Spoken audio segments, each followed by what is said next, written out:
So let's go in the Tinder world. What can you do to help students understand the really high risk of Tinder hookups involving especially cars? Like, a Tinder hookup to a room, you know the person's room. Like, you know, somebody lives in that room. So if something goes wrong, somebody can actually be held responsible. But a car, you have no idea where that vehicle is about to go, who's in control of that vehicle. We're in a whole different ballgame. Right? Now, they might like that danger risk, not realizing there are ways you can have danger and risk in sex without giving out safety. There's a huge difference. So that can be a great conversation for somebody to say, well, why are you comfortable getting in the car? Oh, nothing would ever happen. Okay, that's naive. Versus the person goes, well, that's sort of the exciting part, not knowing what's going to happen. Those are two very, very different answers.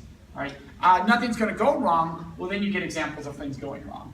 You go, well, here's some real life stories. Nothing impacts people more than real life stories.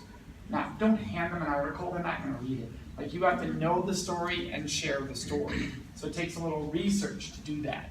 But yeah, that's not the norm. Normally with Tinder, we're hearing about meetups at rooms or locations. Getting in a car takes it to another level of danger, obviously. And just going to somebody's room has its own dangers implicit in it all by itself. It's safer than a car. And if you're going to a res hall room, it should be safer than a car in theory. Doesn't mean it is. But in theory, it could be. So that's one thing you can do, is find out why are they making that choice. Right, excellent. You had said, what was the other one, Tinder? That they don't check to see if these people... Yeah, they don't check to see if they're even real people. How can you help them do that? You could take the photo and just post it in Google Images and see if is it showing up everywhere? Yeah, because actually that's true. When people copycat websites or images or profiles of people, they tend to use profiles that are easily found online. So yeah, if you put it in Google Images and it shows up all over the place, not a real person. Most college students aren't showing up in a million places on Google if you put their picture in, unless they have some kind of celebrity status. If it was an author or a speaker, someone in my line of work, you're going to see the image everywhere because every time they speak, their image is out in the world. So I have a cousin with my name, nobody can find him on Google. Nowhere. Because of my work, I'm the first 130 pages of my name. So nobody can find him, as an example. So if someone in my line of work, that'd be different. You're expected to see the face everywhere. But as students, unless they have a profile that's celebrity, I don't have a celebrity profile, but due to my work, I travel and it's out there.